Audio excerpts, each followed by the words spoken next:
NWS 뉴스 인터뷰 시작하겠습니다. 오늘 백현종 경기도 의원님께서 저희 스튜디오를 찾아주셨는데요. 이제 백 후보님이라고 해야겠습니다. 백 후보님 안녕하세요. 예, 안녕하세요. 네, 반갑습니다. 예. 6월 1일 지방선거에 예비후보로 등록하셨다고요. 예, 등록했습니다. 네, 우리 시청자분들께 인사 말씀 부탁드릴게요. 예, 우리 구리 시민 여러분 그리고 우리 NWS 시청자 여러분 안녕하십니까? 오늘 4월 8일인데 기억하세요? 1년 전 딱 1년 하고 이제 하루가 지났는데 작년 4월 7일 경기도의원 보궐선거에서 우리 구리 시민 여러분들께서 뽑아주셔서 제가 도의원 생활한 지 오늘로 딱 1년 하고 이제 하루가 지났습니다. 반갑습니다. 네, 반갑습니다. 1년 딱 지난 시점에 예. 우리 스튜디오를 찾아주셔서 또 그 의미가 뜻깊은 것 같아요. 의미가 큰 것 같습니다. 네, 인터뷰 시작 전에 제가 한 가지 여쭈고 싶은 게 있어요. 그 화천대유는 누구 것입니까?로 이제 대선 전국에 전국을 들썩하게 하셨는데 간단하게 좀 설명해 주실 수 있을까요? 이 사건은 다 들어보셔서 아실 텐데 그게 이제 성남시에서 한 3, 4년 전서부터 계속 문제가 됐고 문제 제기하시는 분들도 많이 계셨고 근데 그게 그 이슈가 안 되고 계속 수면 아래로 가라앉았었습니다.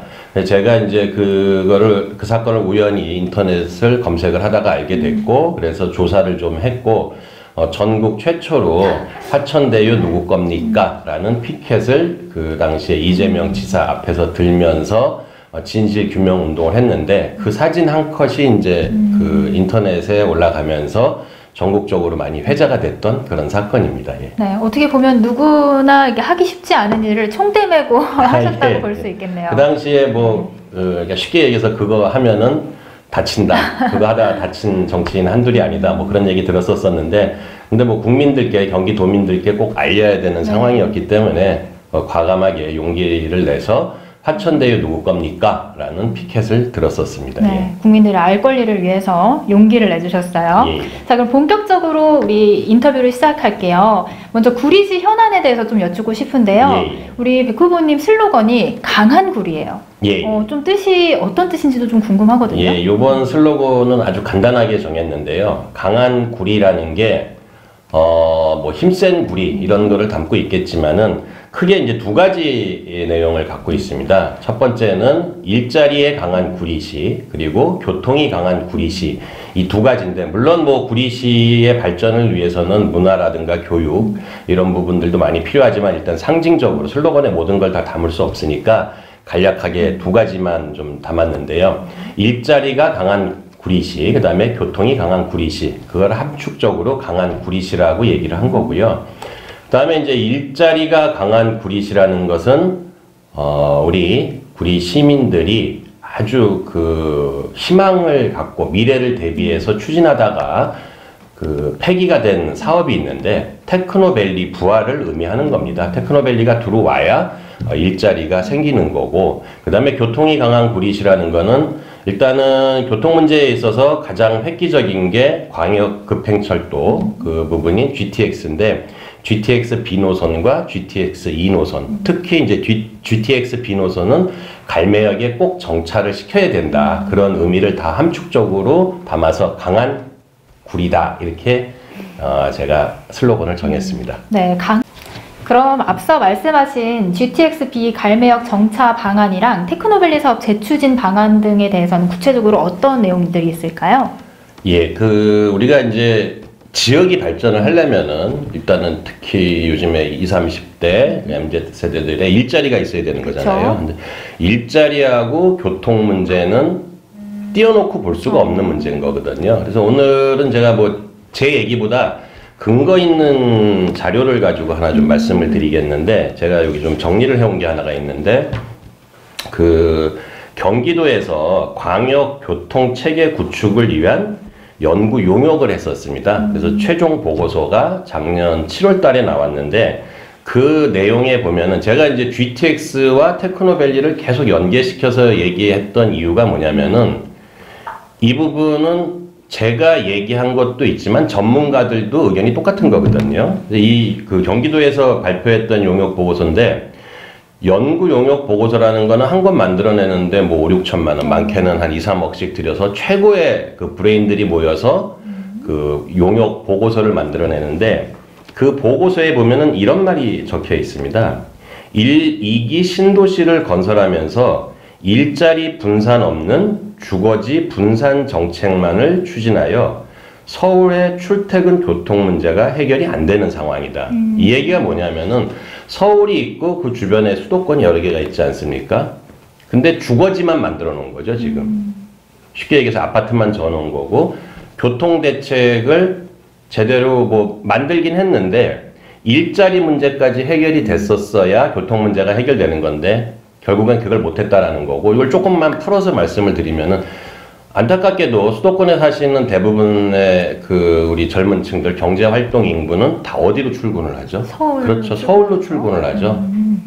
그러니까 일자리가 자기 지역에 만들어지지 않는 상황에서는 교통 대책을 아무리 만들어서 서울로 진입을 쉽게 해도 계속 인구는 늘어나고 그 경제 활동 인구들은 서울로 출퇴근을 할 수뿐이 없는 상황이기 때문에 단지 교통망만 해결을 해서는 이 일자리 문제와 교통 문제를 해결할 수가 없다. 그래서 결론적으로는 일자리도 지역에 두고 그리고 교통망도 그 건설을 해야 된다. 이게 그 아까 말씀드린 용역 보고서에 있는 거고요. 거기에 딱 요렇게 나와 있어요. 그 한번 제가 읽어 드릴게요. 네. 이 자료를. 그 GTX 복합 환승 시설의 지역 교통 거점화. 그러면서 GTX역을 지역 발전을 견인하는 교통 거점으로 육성을 해야 된다. 그래서 한 줄 해석을 해놓은 게 뭐냐면은 GTX역을 중심으로 업무, 상업, 주거 등이 복합된 고밀도 도시 개발을 유도하고 GTX역 주변에는 테크노밸리 등 도시 첨단 산업단지를 조성하여 서울에서 역 출근할 수 있도록 유도해야 된다. 이게 딱 구리하고 지금 정확하게 맞아떨어지는 내용인 거거든요. 제가 작년에 그 도의원 보궐선거에 출마했을 때도 공약이 그 GTX와 테크노밸리 부활이었는데 1년 동안 제가 계속 주장을 하면서 많이 이슈화가 됐고 경기도와 정부에서도 관심을 갖게 됐는데 이 부분을 함축적으로 아까 제가 앞에 말씀드렸던 부분을 다시 한번 정리를 하면은 이 일자리까지 지역에 만들어져야 교통 문제가 해결되는 거고 이제는 서울에 있는 분들이 수도권으로 역출근하는 그러한 시스템을 갖춰야 그 서울과 수도권이 균형적으로 발전한다. 그 말인 거라서 저는 뭐 그 구리시에 이제 역출근하는 구리시를 만드는 거 그게 이제 제 희망사항이고 꿈이고 그걸 아까 그 담아낸 딱 4글자의 슬로건이 강한 구리 요걸 말씀드리는 겁니다. 그래서 제가 조금만 더 설명을 드리면은 그러면은 GTX B 노선이 갈매역에 정차할 수 있는가? 당위성은 무엇이냐? 이건데 뭐 가장 확실하게 말씀드릴 수 있는 거는 지난 3월 9일 날 대통령 선거가 있지 않았습니까? 네. 그 전에 이제 그 2강을 이루던 기호 1번과 기호 2번 대통령 후보들께서 전부 공약으로 발표를 하셨어요. 구리에 와서 갈매역에 GTX B 노선은 꼭 정차를 해야 된다라고 공약을 했고 대통령이 공약을 했으니까 지금 이제 당선자분도 공약을 했기 때문에 이거는 뭐 당연히 추진을 해야 되는 사업인 거고 뭐 단지 뭐 그 대통령 후보가 공약으로 발표를 했으니까 이걸 해야 된다 그 차원을 넘어서 우리가 갈매동 상황을 조금 좀 지켜보시면은요 갈매동은 이제 구리시에서 새로 만들어진 일종의 신도시죠. 예전에는 거기 인구가 한 3,000명 뿐이 안 됐었어요. 근데 이제 갈매지구가 개발되면서 지금 3만 명이 넘어가서 인구가 한 32,000, 10배 정도가 늘은 상황인 건데, 거기만 있는 거냐? 그게 아니죠. 지금 현 문재인 정부에서 그 옆에 붙어 있는 태릉 그 CC, 그러니까 골프장이죠. 태릉 안에 있는 골프장에 6,700호 정도를 또 짓는다라고 했고 그 다음에 갈매동이 있고 갈매역이 있는데 갈매 역세권이 지금 개발되고 있지 않습니까? 거기가 다 개발이 되면은 인구가 한 2만 정도 늘어날 거고 그리고 또 태릉 CC도 개발을 하겠다라고 하고 그러면 현재 3만이 넘어가는데 갈매 역세권만 최소 2만 그 다음에 그 인근의 노원구 쪽으로 해서 뭐 한 3만 정도 또 늘어날 수 있는 상황인 거고 그러면 향후에 우리가 예측해 볼 수 있는 인구는 최소 5만에서 한 8만까지 되거든요. 지금에 있는 교통 시스템 가지고는 갈매, 별내, 노원 이쪽에 교통 문제를 해결할 방법이 없습니다. 그렇기 때문에 GTX B 노선은 갈매역에 꼭 정차를 해야 된다. 그렇게 제가 주장을 하는 거고요. 뭐 당위성을 말씀을 드린 거고, 이제 숙제는 누구한테 넘어갔느냐, 공은 누구한테 넘어갔느냐, 국토부와 LH가 이제 이 부분에 대해서 세밀한 계획을 잡아야 되는 거죠.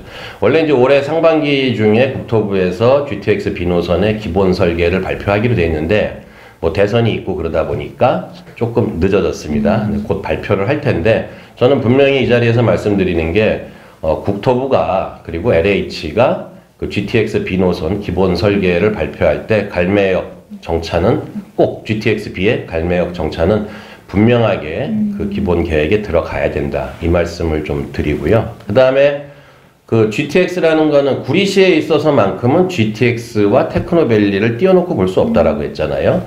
그 인근에 예전에는 산홀이라고 불렀는데 요즘엔 이제 산호동이라고 하는데 그 부지에 원래 이제 구리남양주 테크노밸리가 들어오게 돼 있었거든요. 그 계획을 경기도가 잡은 거였었어요. 근데 지금 현재는 그 사업이 폐기가 됐죠. 저희는 이 사업이 폐기되는 과정도 좀 지켜볼 필요가 있는데, 우리가 뭐 최첨단 그러면은 미국의 실리콘밸리 얘기 많이 하잖아요. 밸리라는 게 다 이렇게 이제 집약적으로 모아놓은 건데, 근데 테크노밸리라는 거는 최첨단 사업을 이렇게 집약적으로 해놓는 거잖아요. 구리시에 만약에 이게 들어온다라고 한다면은 뭐 구리시의 세 수입이라든가 그러니까 일단 뭐 법인세가 들어오게 되고 그러면은 예산이 많아지고 그 예산을 가지고 문화, 복지, 예술 이런 쪽으로 충분히 쓸 수가 있거든요. 대표적인 게 성남, 판교, 테크노밸리고요. 근데 이 사업이 갑작스럽게 폐기가 됐습니다. 요거 뭐 제가 이제 경기도 의원을 하면서 좀 조사했던 내용인데 좀 말씀드려도 되겠습니까? 네, 말씀해 주세요. 그러니까 지금 현재 이제 곧 임기가 끝나는 그 지자체들이 민선 7기죠. 민선 7기 때 그 당시에 이제 지금 뭐 전 이재명 지사인데 그 이재명 지사께서 당선이 되고 그 대통령 선거에 출마하기 전까지 발표했던 공약이 365개입니다. 딱 365일에 맞춰가지고 365일에 맞춰서 365개의 공약을 발표를 했는데 그 중에 폐기된 공약이 딱 하나입니다. 100개도 아니고 무려 365개의 공약 중에 폐기된 공약이 딱 하나인데 그게 왜 하필이면은 구리 지역의 테크노밸리였거든요. 그것도 앞으로 교통망이나 이런 걸 봤을 때 제가 서두에서 말씀드렸듯이 아주 천혜의 지역인데 그 부분을 일방적으로 폐기를 한 거죠. 이거 사업 유치하려고 구리 시민들은 20만 명 넘게 서명을 했고 그렇게 해서 잘 진행이 되는 줄 알았는데 현 구리 시장님 체제하에서 어느 순간에 이 사업을 이제 폐기를 한 거죠. 그러니까 추진은 시민들이 했는데 폐기는 시장님께서 그냥 일방적으로 해버린 거거든요. 그래서 저는 이 사업을 부활을 시켜야 된다라고 보는 거고, 그러니까 뭐 한간에서는 구리시가 과밀 억제 권역이기 때문에 그러한 인구가 집중되는 시설이 들어올 수가 없다라고 주장을 하시는데 저는 그게 명확하게 거짓말이다라고 제가 단호하게 말씀을 드리는데 제가 이거 부활하자고 그랬더니 뭐 공장 총량조에 묶여 있다는 등 과밀 억제 권역이기 때문에 구리시는 불가하다 이렇게 말씀하신 분들이 계셨어요. 지금 시장 후보로 출마하신 분 중에서도 그렇게 말씀하시는 분들이 계시는데 지금 경기도에서 진행되는 테크노밸리 사업이 5군데가 있습니다. 구리시는 폐기됐지만은 성남 판교에 1테크노밸리, 2테크노밸리 뭐 어마어마하게 지금 잘 돼 있지 않습니까? 성남이 있죠. 그 다음에 고양시 일산 있죠. 그 다음에 광명 시흥 있죠. 그 다음에 안양 박달지구 있죠. 여기 다 과밀 억제 권역입니다. 뭐 아시겠지만 성남이나 고양시가 구리시보다 더 인구가 많고 과밀한 지역인데 거기도 다 과밀 억제 권역인데 왜 구리시만 과밀 억제 권역이기 때문에 못하냐. 과밀 억제 권역하고는 이거는 상관없이 추진을 할 수 있고 이 사업이 경기도에서 진행이 될 때 이런 부분들을 다 알고 있었고 총량제 부분도 다 풀어주겠다라고 해서 유치가 된 건데 이거를 어느 순간에 그냥 폐기 선언을 한 거죠. 그리고 지금 이제 폐기 선언되고 나서 한 2, 3년 정도 지났는데 이 이슈를 제가 작년에 이제 도의원 보궐선거에서 제 첫 번째 공약이었습니다. 테크노밸리 사업 부활. 이거를 제가 이제 추진을 다시 하겠다라는 거고 다행스럽 그렇게 요번에 이제 그 출마하신 분들, 뭐 시장 후보라든가 도의원 후보, 시의원 후보들 여러분들께서 테크노밸리 사업을 부활을 시켜야 된다, 하겠다라고 이미 공약으로 발표하신 분들이 계세요. 네. 그래서 저는 요번 그 지방선거에서 구리시의 굉장히 핫 이슈, 가장 뜨거운 이슈가 테크노밸리 사업의 부활이다, 이렇게 보는 거고, 제가 뭐 요 테크노밸리와 GTX에 관해서 마지막으로 한 말씀으로 좀 정리를 한다면은, 지금 우리 그 구리시에서 출마를 선언하신 분, 그 다음에 출마를 준비하시는 시장 후보, 도의원 후보, 시의원 후보, 그리고 뭐 크게는 경기도지사에 출마하시는 분들께 제가 꼭 하나 말씀을 좀 드리고 싶은 게 있습니다. 가슴에 손을 얹고 한번 생각을 해 보십시오. 지금 산호동 이 부지, 테크노밸리 사업을 하려고 했던 부지에 구리시에 그 자리에 창고를 갖다가 짓는 게 맞는지, 지금 현 구리시에서는 거기에 창고, 대규모 창고 단지를 짓겠다라고 하는데 그곳에 창고를 짓는 게 맞는지, 많은 사람들의 일자리가 창출되고 구리시 세수가 높아지는 테크노밸리 사업을 부활시키는 게 좋은지, 정말 요번에 출마하시는 우리 후보분들 가슴에 손을 얹고 정말 양심에 맞는 그런 공약을 발표해 주시기를 제가 진심으로 당부를 좀 드리겠습니다. 네, 우리 백 후보님께서 폐기됐던 테크노밸리 사업의 재추진과 또 GTX 갈매역 정차, 이 두 가지가 연계되어야 하는지에 대해서 답변을 해주셨습니다. 예. 세 번째 질문 드려볼게요. 예. 구리 랜드마크 타워 사업에 대해서 관심이 많고 또 여러 가지 문제점들을 지적해 주셨잖아요. 예. 사업 내용과 문제점이 무엇인지 좀 구체적으로 알려주실 수 있을까요? 예. 제가 그 요거 관련해서 네. 최근 기사를 좀 하나 가져왔거든요. 카메라에 좀 보일지 모르겠는데 그 제목을 한번 읽어주실까요? 요게 기사인데 뭐 나중에 요거를 뭐 화면으로 보여드릴 수 있으면 보여주는 걸로 하고요. 우리 앵커분하고만 좀 같이 일단 보는 걸로 하죠. 요게 이제 그 지난달 3월 7일 날 그 기사화된 건데, 지상 49층 규모의 구리 랜드마크 타워 연내 착공 전망이다, 이렇게 해서 기사가 나간 거거든요. 네. 그러니까 이제 구리시가 이 사업을 추진을 하고 있는 건데, 랜드마크 사업이 구리시에 들어오는 거 저는 뭐 좋다라고 생각을 합니다.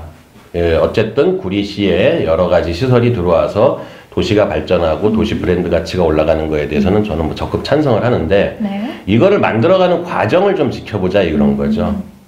자, 아까 서두에 말씀드렸던 화천대유 있지 않습니까? 그거 지자체에서 민관 합작으로 하면서 결국에는 누가 이득 봤죠?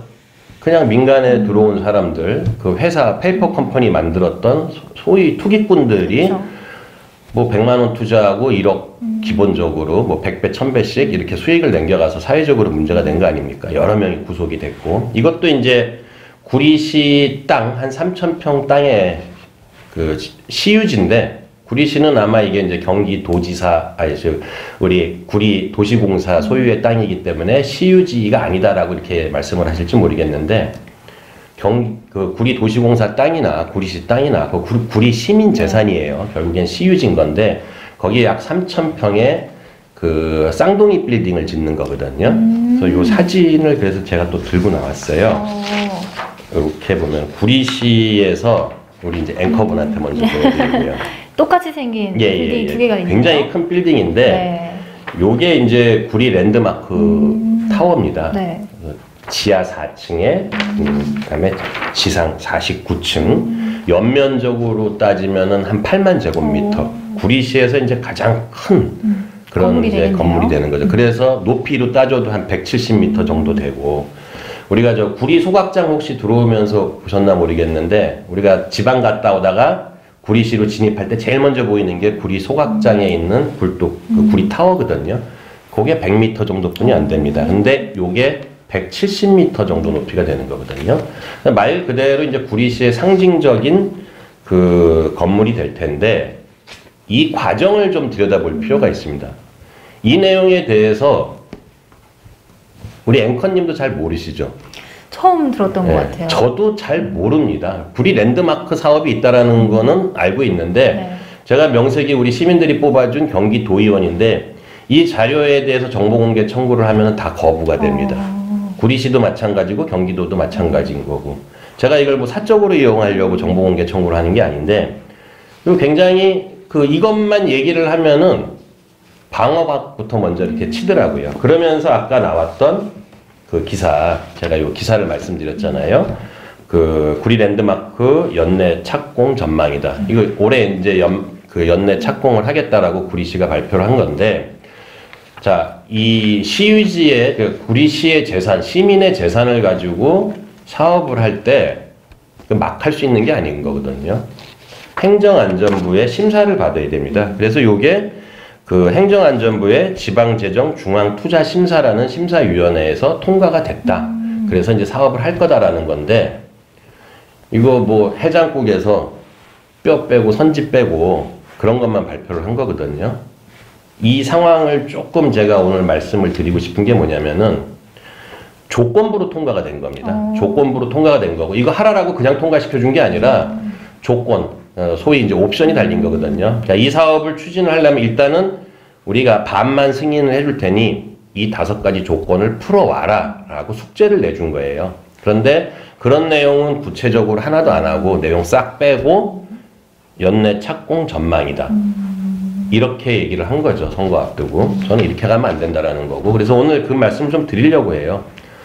그 행안부에서 아까 말씀드린 지방재정중앙투자심사위원회에서 재검토를 하면서 5가지를 얘기를 했는데, 첫 번째로 우리 시민분들께서 잘 들어주셔야 돼요. 초과 이익 환수 등에 대한 정부의 가이드라인이 마련되면 관련 제도의 취지를 고려하여 사업 진행을 할 필요가 있다.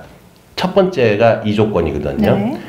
근데 첫 번째 첫 단어가 뭐죠? 초과 이익 환수죠. 이거 어디서 많이 듣던 얘기죠? 대장동에서 제일 많이 나왔던 얘기입니다.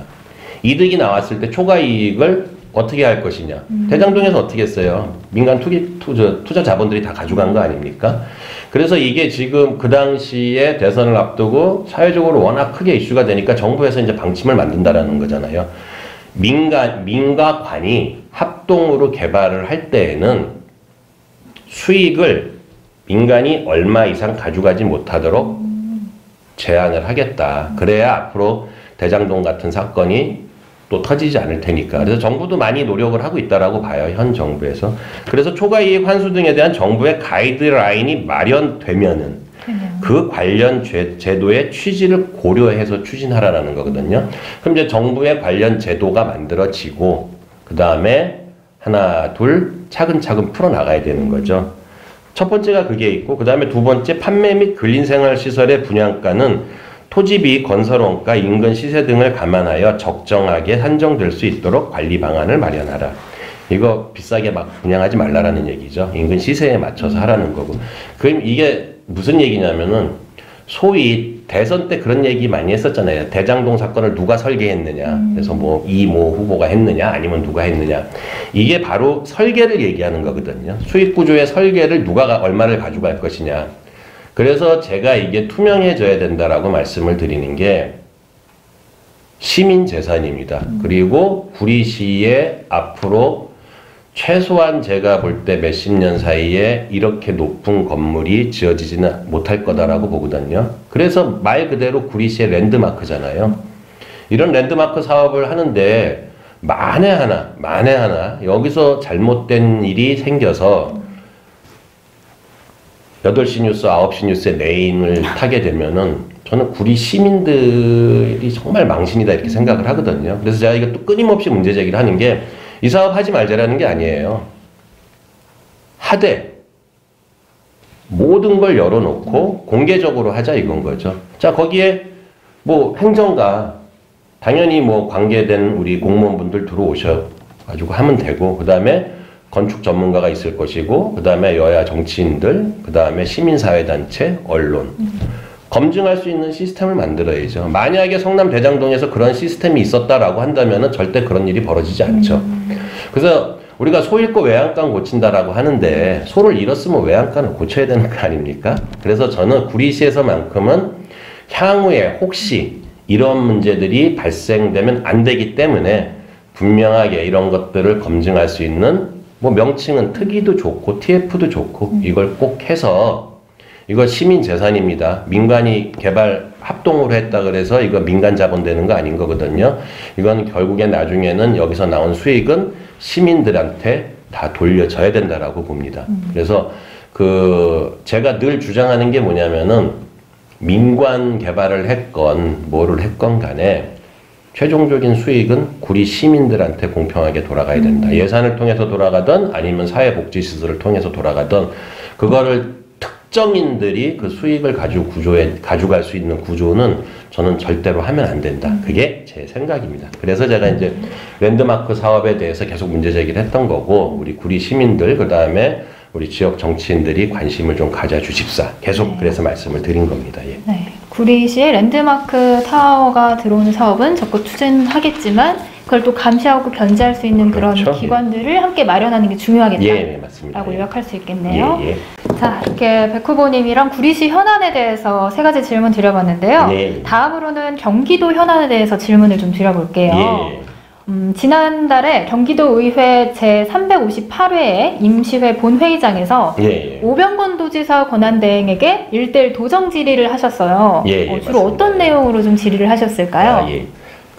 지금 이제 경기도가 권한대행 체제거든요. 뭐 당연히 전 지사가 대통령 출마를 하면서 사퇴를 했고, 그래서 이제 오병건 부지사가 권한대행을 하고 있고, 그래서 이제 도지사가 아니라 권한대행한테 도정 질의를 했는데, 도정 질의 기회가 그렇게 많이 오는 건 아닌 거거든요. 저 같은 경우에는 이제 딱 만 1년 됐는데 5분 자유 발언 3번에 그다음에 도정 질의까지 이번에 하게 됐는데, 그래서 이제 그 경기도 굉장히 소중한 기회가 저한테 온 거기 때문에 경기도의 이제 현안은 몇 가지를 좀 질의를 드렸어요. 40분 동안 1대1로 주고받으면서 하는 거거든요. 하나 묻고 하나 답하고 하나 묻고 지금처럼 이렇게. 근데 40분 동안이기 때문에 그렇게 또 많이는 못했지만은 한 11가지 정도를 질문을 했고요. 11가지. 11가지 정도에 대해서 이제 답변을 얻었는데, 그게 언론에 많이 났습니다. 이슈가 된 게 많았는데, 그 중에 이제 조금 이슈가 됐던 거, 11개 중에서 이슈가 됐던 것들을 좀 말씀을 드린다면은, 일단은 이제 첫 번째로 말씀드릴 수 있는 게 경기도 산하 기관들이 여러 개가 있는데 그 중에 기관장들이 지금 상당수가 공석에 있거든요. 그래서 그 공석에 대한 어떻게 그 문제를 해결할 것인가와 그 다음에 그러면 기관장들을 뽑을 것인가, 그거에 대한 이제 도정 질의를 하나를 했고요. 그 다음에 이제 두 번째가 작년에 LH 직원들이 투기를 해가지고 굉장히 사회적으로 크게 문제가 컸었잖아요. 그러니까 자기네들이 미리 다 개발 정보를 빼내가지고 뭐 본인들은 물론 뭐 일가 친척 그렇게 해가지고 땅을 먼저 사놓고 막대한 이제 이익을 자기네들이 가져간 그런 사건이 있었는데, 경기도도 이제 그런 개발이 많기 때문에 그런 것들을 미연에 방지하자. 그래서 공직자들에 대한 전수조사, 그거에 대해서 이제 제가 질의를 했었고, 그래서 아까 말씀드린 기관장 공석 부분, 그 다음에 지금 이제 공직자들의 투기 전수조사, 그걸 말씀을 드렸고요. 그 중에서도 이제 GH 부분은 제가 이제 뭐 따로 한번 또 심도 있게 말씀을 드려야 되는 이유가 또 있고요. 그 다음에, 중요했던 것 중에 또 하나가 경기도의 여러 문제 때문에 자체 감사를 했었거든요. 자체 감사. 그게 어떻게 진행이 되고 있는지.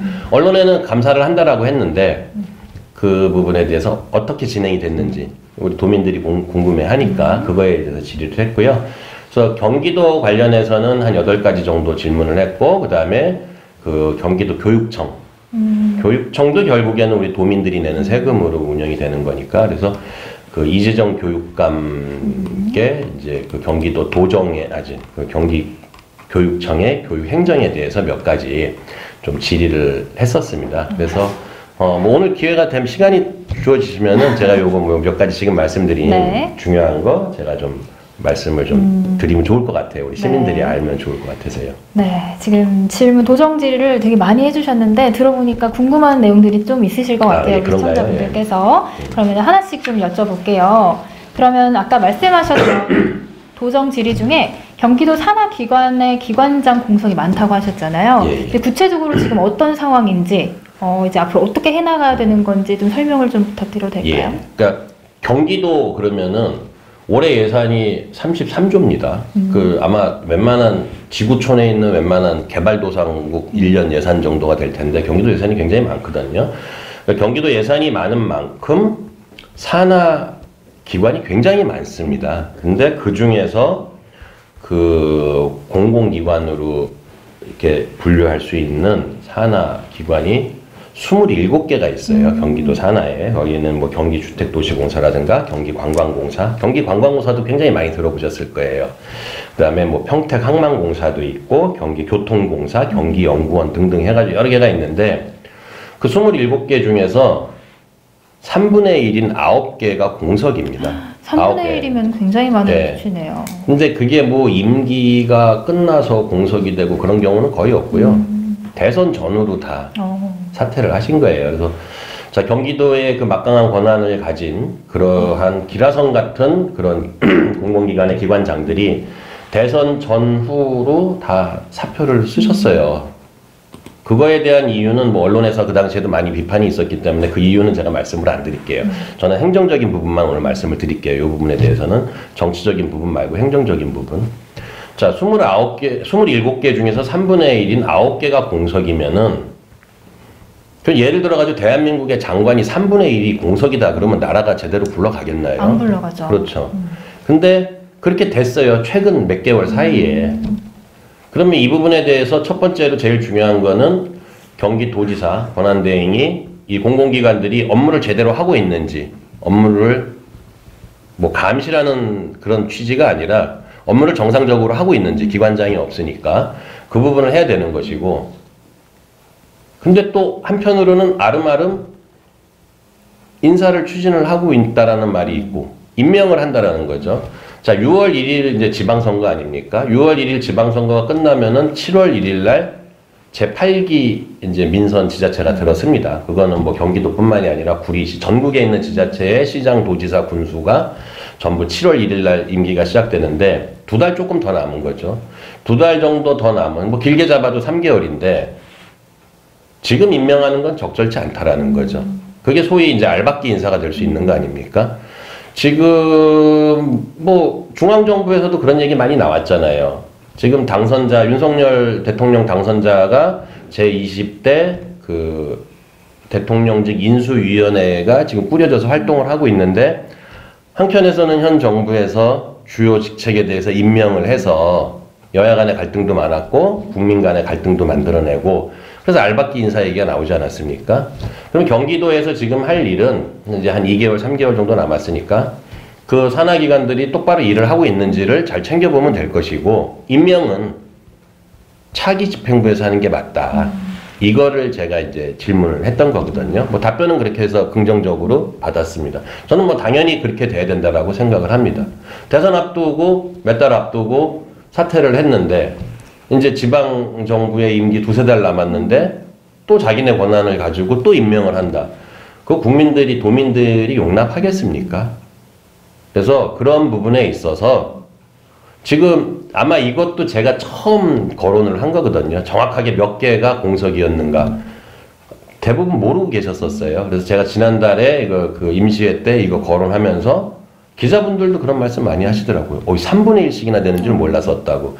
그래서 그게 이제 이슈가 되고 그랬었는데, 그러니까 이런 부분 경기도가 투명해야 되는 거예요. 특히 인사에 있어서만큼은 인사는 만사라고 하는데 더 투명해야 된다. 이렇게 저희 말씀을 드리는 거고, GH만 하나 딱 띄어서 말씀을 드리면은 기관장이 공석인데, GH가 이제 서울로 말하면 서울에는 이제 SH가 있고 GH가 있는데 GH가 뭐 SH도 그렇지만 아파트도 짓고 대규모 택지 개발도 하고 그러는 거 아닙니까? 경기주택도시공사를 줄여서 이제 GH라고 하는데 여기에 성함은 말씀을 오늘 안 드리겠습니다. 이모 사장님이 작년 11월 달에 대선 앞두고 사표를 쓰셨어요. 작년 11월 달에 이모 사장님이. 그러니까 이제 부사장이 당연히 권한대행이 됐겠죠. 안모 부사장님이 권한대행이 돼서 임명식까지 했어요. 권한대행을 하고. 그리고 대선 끝나니까 또 그분도 또 사표를 쓰셨나요? 사표를 쓰셨어요. 사장 부사장이 한 3개월 사이에. 그래서 지금은 누가 거기를 끌고 있냐면은 GH 정관상의 소위 이제 서열 3위 본부장님이 끌고 있어요. 그럼 일반 회사로 예를 든다면은 사장 부사장 없고 전무 상무가 결정을 하면서 끌고 가는 건데, 제가 GH를 왜 특별히 말씀을 드리냐면은 우리 구리 시민들 많이 알고 계시겠지만은 경기도의 공공기관들이 이전 정책에 따라서 각지로 이전을 합니다. GH는 구리시로 오게 돼 있거든요.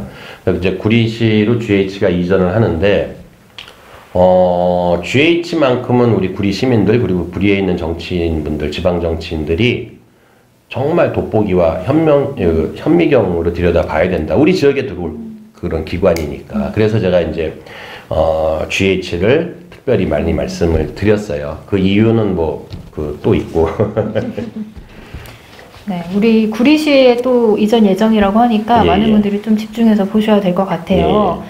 GH 문제점을 특히 많이 지적해 주셨는데 그 이유가 바로 구리시로 예. 이전하기 그렇죠. 때문이라고. 예. 그게 이제 첫 번째 이유가 되고, 네.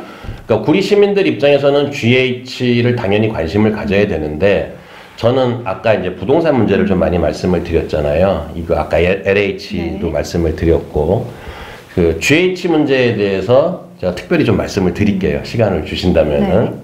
그 작년에 이제 무슨 일이 있었냐면은, 아까 말씀드린 LH의 직원들이 투기를 하지 않았습니까? 소위 이제 지작물 보상을 받기 위해서 이렇게 묘목 심어놓고, 뉴스에도 많이 나왔잖아요. 네. 그거 나중에 다 보상 받는 거죠. 빽빽히 심어놓고. 그 다음에 방가로처럼 생긴 그냥 합판으로다가 대충 집 지어놓고 살지도 않으면서 집 지어놓고 나중에 그거 철거 보상, 지작물 보상 받고. 이게 이런 일이 비일비재했던 거잖아요. LH에서. 그래서 뭐 굉장히 시끄러웠던 게 현실인 거고. 그런데 결국엔 이렇게 되면 어떻게 되냐면, 우리가 아파트를 분양을 받을 때 결국에 이 사람들의 비리까지 다 우리가 분양을 받는 거거든요. 아파트가 분양할 때 왜 이렇게 비싸겠어요? 이런 부분들을 잡아내지 못하기 때문에 그런 건데, 자, GH 부분에 대해서는 그 작년 그 기사인데 제가 기사를 하나 좀 읽어드릴게요. 네. 그 이재명 그 당시 지사께서 용인 플랫폼 시티, 그 다음에 평택 현덕지구 등 도내 대규모 개발 관련 투기 여부 전수조사를 하겠다라고 발표를 했어요. 그러니까 그때 이거는 뭐 경기도뿐만이 아니라 LH의 그 직원들 투기 문제가 터지면서 전국적으로 뭐 국민들이 분개를 했었죠. 그렇죠. 그러니까 지자체들이 자기 지역에서 개발하고 있는 곳에 대해서 전부 전수조사를 하겠다, 직원들에 대해서. 근데 제가 GH를 말씀드리는 이유가 뭐냐면은, 저기가 바로 주택도시공사, 저기가 개발의 주체잖아요. 그렇다면은 저 부분만큼은, 그래서 제가 아까 현미경으로 들여다봐야 된다라고 말씀을 했는데, 자, 제가 이 부분에 대해서 그 도정질의 하기 전에 사전 자료를 요청을 했어요. 근데 뭐 이게 이렇게 떠들썩하게 전수조사 하겠다라고 했으면 결과가 나와야 되는 거잖아요. 그렇죠. 결과도 발표 안 하고 있다가 제가 이제 질의를 한다라고 하니까 뭐 어떻게 처리를 했습니다 그랬는데, 그 처리 내용 언론을 통해서 본 사람도 없었고, 그 다음에 그 제대로 조사했는지에 대한 그 과정과 절차도 아무도 공개를 안 했어요. 심지어 GH 같은 경우에는 제가 이거 그 지금 자체감사, 이거 저기 뭐 전수조사 이 부분에 대해서 처리가 어떻게 됐냐 그랬더니, 뭐 조사 결과 문제가 없었다 이런 것도 아니라 딱 한 줄 왔어요. 해당 사항 없음으로. 그럼 뭐 조사를 했다라는 건지, 아니면 조사를 했는데 문제가 없었다라는 건지, 해당 사항 없음이다라고 왔거든요. 그 의원 입장에서는 이런 답변이 오면은 굉장히 화가 나죠. 그쵸. 그래서 제가 수사죠, 완전. 정말 화가 나가지고 제가 이제 또 자료를 찾고 그러다 보니까 작년 12월 달에 월간조선에서 아주 재미있는 특집 기사를 다뤘더라고요. 그래서 제가 이거 그대로 그때 도정질의 때 우리 그 권한대행한테 그대로 말씀드렸던 부분인 거거든요. 그 이거 아마 듣다 보면은 거기 근무하시는 분들 약간 뜨끔뜨끔 하실 텐데, 저는 꼭 말씀을 드려야겠어요. 네. 왜냐하면 GH가 구리시로 오니까. 자, 그 당시에 작년에 그 LH 사건이 터지면서 경기도도 전수조사 하겠다고 그 당시에 지사께서 이렇게 언론 발표도 했잖아요. 그러면서 무슨 얘기까지 했냐면은, 따옴표 딱 따가지고 발본 세권과 분명한 처벌은 당연하다라고까지 강력하게 발표를 했어요. 작년 3월 달이죠. 근데 경기도하고 GH는 그러면 제대로 자기네 직원들 전수조사를 했느냐? 했다라고는 하는데 그거에 대해서 아는 사람은 제대로 없다라는 거죠. 제가 질의를 도정질의 때문에 얘기를 했을 때 마지못해 답변을 했고 GH는 단 한 줄 답변 해당 사항 없음. 뭐가 해당이 없는 건지. 그래서 제가 말씀드린 아까 그 월간지의 12호로에 보면은 여기가 그 몇 군데 전수조사를 했어요. 거기에 보면 성남시 대장동, 위례 신도시, 평택시 현덕지구 토지 소유자들의 리스트를 다 뽑아가지고 경기도 직원들과 GH 직원들을 매칭을 이렇게 시켜본 거죠. 맞춰본 거죠. 근데 뭐 언론사라는 게 수사 권한은 없는 거잖아요. 그러니까 본인들의 노하우를 통해서 이렇게 맞춰봤더니 지금 경기도의 대규모 그 개발 사업이 있는 곳의 토지주들과 경기도와 GH의 직원들의 이름이 같이 겹치면서 의혹을 가질 수뿐이 없는 사람이 무려 313명이 나왔거든요. 그러면 조사해야 되는 거 아니에요? 굉장한 수치네요. 그렇죠? 네. 이것도 뭐 제가 문제 제기하니까 이제들 관심 가져주시고 그러고 경기도도 뭐 뜨거라 하는데 자, 한번 보시자고요. 경기주택도시공사 소속 직원 중에 대장동 토지 소유자로 추정되는 인원 19명, 경기도청 소속 공무원 중 대장동 토지 소유자로 추정되는 인원 58명, 경기주택도시공사 소속 직원 중 위례신도시 토지 소유자로 추정되는 인원 20명. 이렇게 해서 어디는 70명, 어디는 30명, 또 어디는 106명 해가지고 경기주택도시공사에 추정되는 인물 69명, 69명, 그 다음에 경기도청에 추정되는 인원 244명, 300명이 넘는 거잖아요. 그래서 제가 이거를 도정질의 때 하고, 그러니까 뭐 이런 거를 의원들이 질의를 하면은 집행부 입장에서는 좀 짜증이 나겠죠. 근데 이거는 짜증을 내거나 숨길 문제가 아니라 다 밝혀져야 될 문제예요. 그래서 그날 제가 이제 이 부분에 대해서 질의를 하면서 제안을 드렸던 부분이 뭐냐면은 새로운 정부도 들어서고 대통령 인수위가 있으니까 언론에서 이미 의혹을 제기를 했고 그렇다라고 한다면은 자체적으로 먼저 전수조사를 요청할 의향은 없느냐. 도지사 권한대행 입장에서 했더니 적극적으로 검토를 하겠다라고 그렇게 답변을 하셨어요. 저는 그렇게 돼야 된다라고 생각을 합니다. 앞서도 말씀드렸지만은요, 대한민국 부동산값, 특히 아파트값 비싸기로 유명하지 않습니까? 만에 하나 이런 비리가 있었던 곳은 실제로 밝혀졌잖아요. 뭐 대장동도 그랬고, 그다음에 LH 직원들이 투기를 한 것도 그렇고. 그 사람들이 부당하게 이득을 보면은 결국에는 분양가가 높아지는 거예요. 그렇잖아요. 원가가 높아질 수뿐이 없는 거고 결국에 우리 수분양자들, 우리 국민들, 도민들 아파트 분양받을 때 더 비싼 값으로 그들의 비리가 얹혀진 아파트 가격으로 매입을 하게 되는 거거든요. 그 가격으로 분양을 받는 거고. 그래서 저는 정말 이거는 그 공직자들의 토지 투기에 대한 의혹은 요만큼만 있더라도 그건 저는 정말 뿌리 뽑아야 된다라고 생각을 합니다. 그래서 제가 이제 GH 문제를 특히 말씀드렸던 게 또 구리시로 오잖아요. 네, 이 기관이. 그렇죠. 그렇다면 뭐 당연히 제가 경기도 구리시 도의원으로서 더 다른 사안보다 더 열심히 들여다봐야 된다 이렇게 생각을 합니다. 네. 제2의 또 LH 사태가 나오지 않도록 저 그렇게 바라고 있습니다. 그렇죠. 네. 그래서 GH 내 문제점을 이렇게 돋보기로 샅샅이 살펴보아야 된다.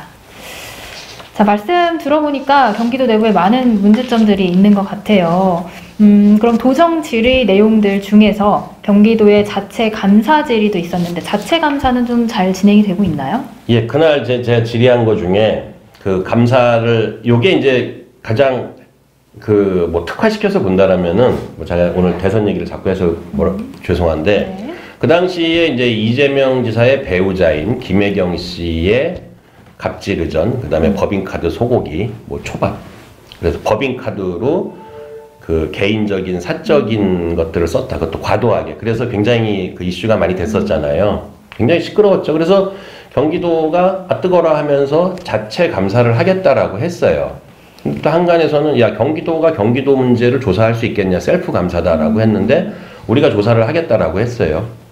그러고 되게 조용해졌죠. 대선이 다 끝났는데. 그래서 제가 이거 도정질의를 요거에 관련해서 한 게 지난 3월 달이니까 대선은 3월 9일 날 끝났고. 그래서 제가 이제 계속 그 대선 끝나고 이런 것들이 이거는 정쟁의 문제가 아닌 거거든요.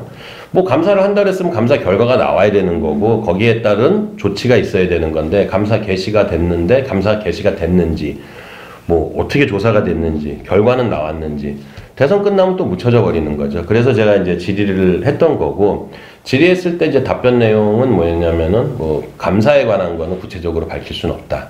뭐 그거는 뭐 제가 납득이 가요. 감사하고 있는 과정이라면은 그거를 뭐 시시콜콜하게 다 밝힐 수는 없겠죠. 그래서 그러면은 언제쯤 완료가 돼서 결과가 나올 것이냐라고 했더니 그때 이제 우리 그 권한대행께서 곧 결과가 나올 것입니다 라고 했습니다. 구체적이진 않네요. 예, 그런데 되게 그 이후로 여러 가지 일들이 있었는데 제가 그 도정 질의를 한 날이 3월 23일이었습니다. 3월 23일이었는데 그 이후로 제가 그 기사를 가지고서 무슨 일이 있었는지 좀 말씀을 드릴게요. 그 3월 요거 보이실까요? 우리 시청자 여러분들? 그냥 제가 말씀으로 드릴게요. 3월 23일 날 경기지사 대행이 그 김혜경 법카 의혹 질의에 감사 조속히 마무리하겠다라고 답변을 했어요. 그래서 요 기사 내용을 보면 한 줄만 읽어드리면은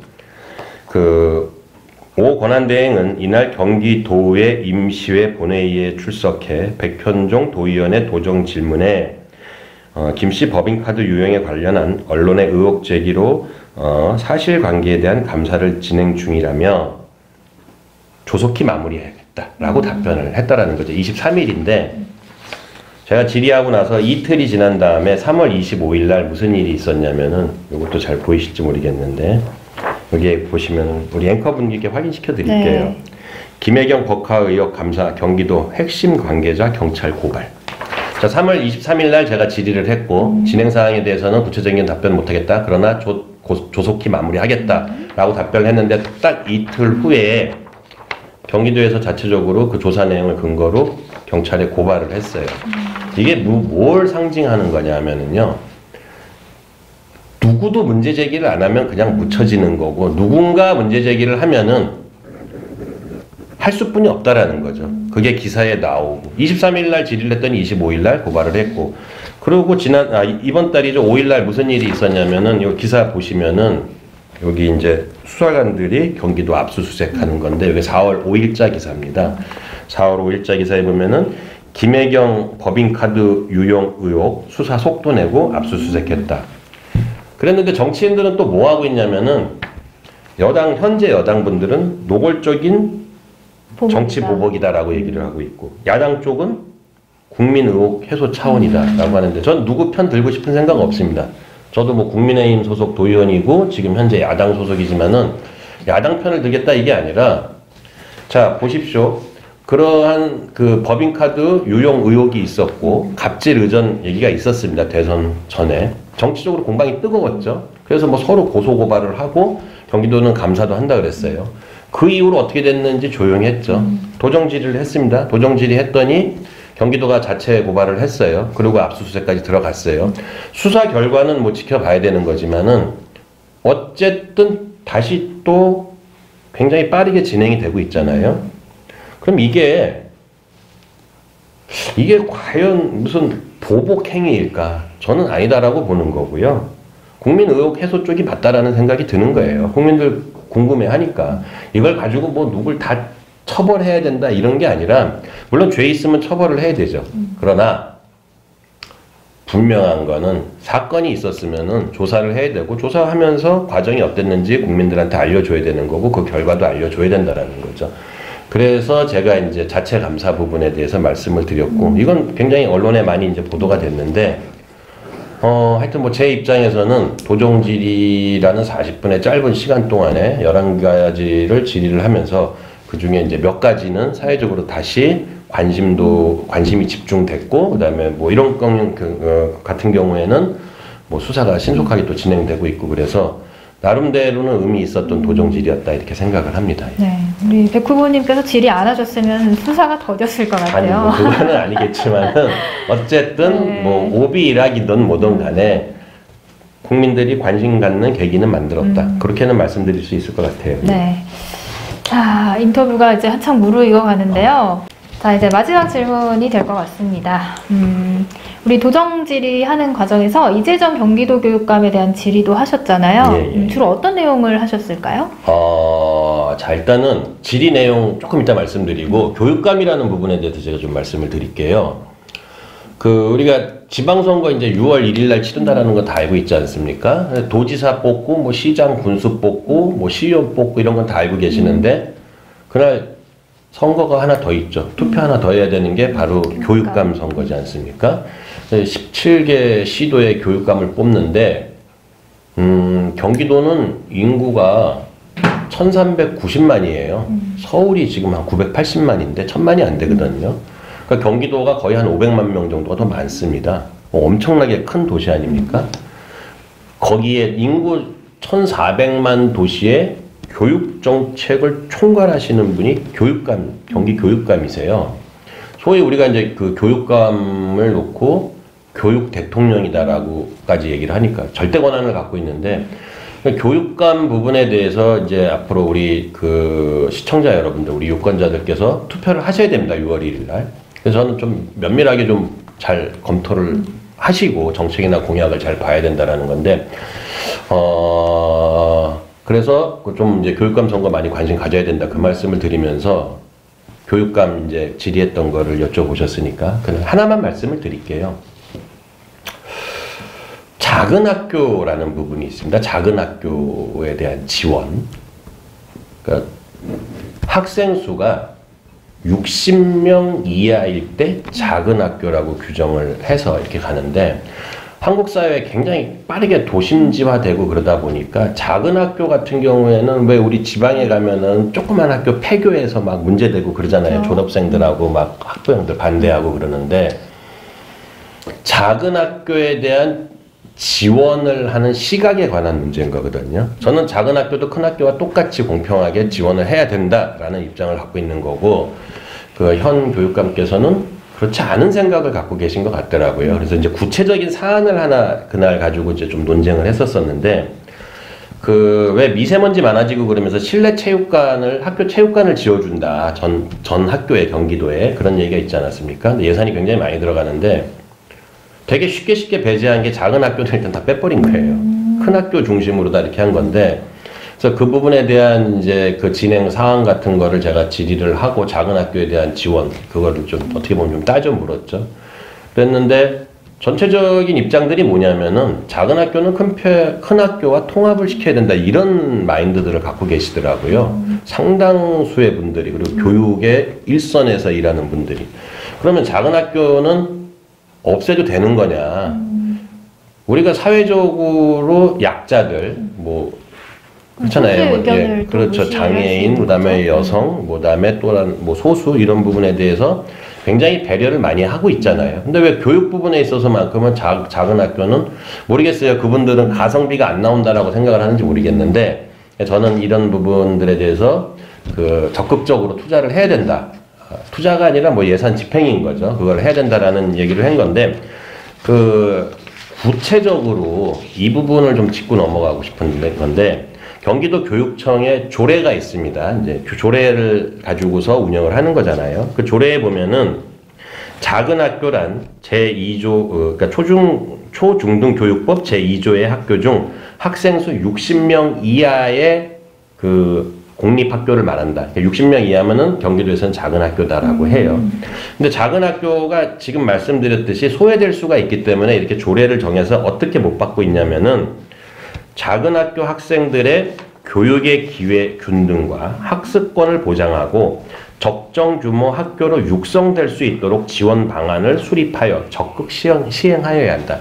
작은 학교는 작으니까 큰 학교랑 통폐합을 시켜야 된다 이런 게 아니라, 원래의 이 경기도 교육청의 조례의 취지는 육성을 해야 된다라고 되어 있거든요. 근데 제가 봤을 때는 이 조례에 반대되는 그러한 행정을 집행들을 하고 계셨던 거죠. 그래서 아까 제가 학교 그 실내 체육관 문제를 말씀드렸던 게 제가 그 경기도에 있는 그 작은 학교 현황을 좀 뽑아달라고 그랬었어요. 작년에 받았던 건데 여기에는 이제 한 50명 정도로 해가지고 뽑은 건데 보이시는지 모르겠습니다.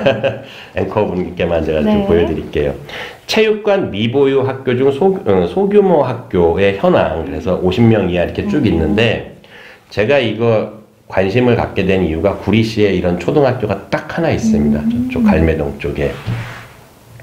근데 요 밑에 줄 보이세요? 네.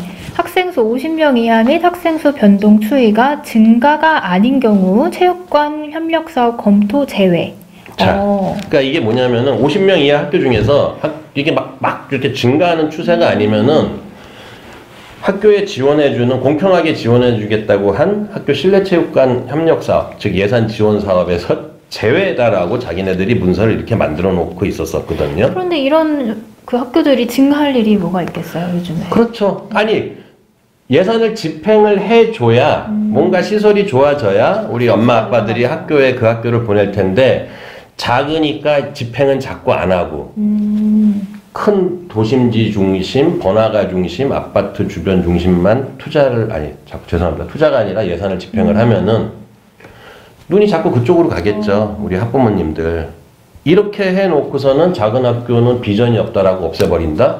그러면은 경기도는 좀 그렇다 치고, 그럼 지방에 있는 농어촌 학교들은 어떻게 돼야 되는 거죠? 다 없애버리나요? 이러한 마인드들을 갖고 여태까지 몇 년씩 경기도를 집행을 해왔는데 공평, 평등, 정의 얘기 많이 합니다. 저는 이런 현실 속에서 이거 명확하게 우리 국민들, 도민들이 이제는 재평가를 해야 될 시기가 왔다라는 거거든요. 그래서 이런 거 문제 제기하면은 우리 그 집행부에 계시는 분들, 그 다음에 뭐 도지사님이건 뭐 교육감님들이건 짜증 안 내셨으면 좋겠어요. 이런 거 질의하면 뭐 짜증 내고 자료 안 주려고 하는데 그래가지고는 지방정치 발전 못합니다. 대한민국의 민주주의 발전하고 지방정치 발전하려면은 자료 잘 공개들 하시고, 그 다음에 이렇게 그 자기 고집에 이렇게 아집 갖고, 저는 아집으로 보이거든요. 이런 식의 교육정책은 좀 안 하셨으면 좋겠어요. 하여튼 이 부분에 대해서 하나만 말씀드릴게요. 오늘 시간도 많이 지나고 그랬으니까 여러 가지가 있는데 만약에 뭐 기회 주신다면 제가 교육청에 관련된 부분은 뭐 따로 한번 시간 내가지고 이렇게 또 해보도록 하겠습니다. 예. 네, 자 이렇게 해서 5가지 질문에 대한 답변 들어봤는데요. 우리 백 후보님 말씀을 너무 잘 해주셔가지고 고맙습니다. 확실히 경기도 또 구리시에 관심과 애정이 많으신 분이라는 걸 오늘 한번 느끼게 되었습니다. 자 마지막으로 지난 1년 동안 경기도 의회 활동 소감과 또 이번에 재선 도전하시잖아요. 네, 각오 한 말씀 하시고 인터뷰 마무리하도록 하겠습니다. 예, 우리 앵커께서 재선 도전한다고 소개를 해주셨는데 예, 맞습니다. 이번에 재선 도전하고요. 우선 결론부터 말씀드리면은 꼭 지지해 주시고 뽑아 주십시오. 지난 1년간을 되돌아보면은 그 4년이 보통 임기인데 저는 보궐선거로 들어가서 1년 동안 짧은 기간에 굉장히 많은 일을 하면서 솔직히 좀 벅찼습니다. 그렇다고 해서 다른 의원들의 뒤지진 않았었고요. 여러 가지 문제점을 밝혀냈고, 예산 문제라든가, 그 다음에 제가 이제 상임위가 여성가족평생교육위원회인데 여성 문제, 교육 문제, 가족 문제 등등 해서 많이 고쳐 나갈 수 있게 만들어냈습니다. 근데 제일 중요한 거는 뭐냐면은 현실적으로 지방의원, 도의원이나 시의원, 우리 광역의원들이나 기초의원들이 그렇게 힘이 없어요. 크게 권한도 없고, 국회의원에 비한다면 한 50분의 1, 100분의 1뿐이 안 되는데, 그럼에도 불구하고 본인이 얼마나 하기 나름이냐라는 거거든요. 본인이 열심히 하면 여러 가지 문제를 더 밝혀낼 수가 있는 거고, 그래서 제가 뭐 감히 한 말씀 드린 1년뿐이 안 된 사람이 오히려 몇 년씩 한 현직 정치인들한테 좀 말씀을 드린다면은 좀 당당하셨으면 합니다. 당당하셨으면 하고 공부도 좀 하셨으면 하고요. 그래서 우리 유권자분들 제가 외람되게 감히 한 말씀 드리면은 이번 선거에서 꼭 제대로 된 그 선량들 뽑아 주십시오. 공부하고 당당한 사람들, 할 말 하는 사람, 그리고 뭔가를 자기 시간을 투여해서 사회 정의를 이뤄나갈 수 있는 그런 후보를 선택해 주시기를 간곡히 부탁드리면서 기호 2번입니다.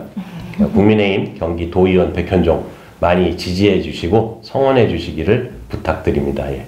감사합니다. 네. 네, 의원님 오늘 인터뷰 고맙습니다. 예.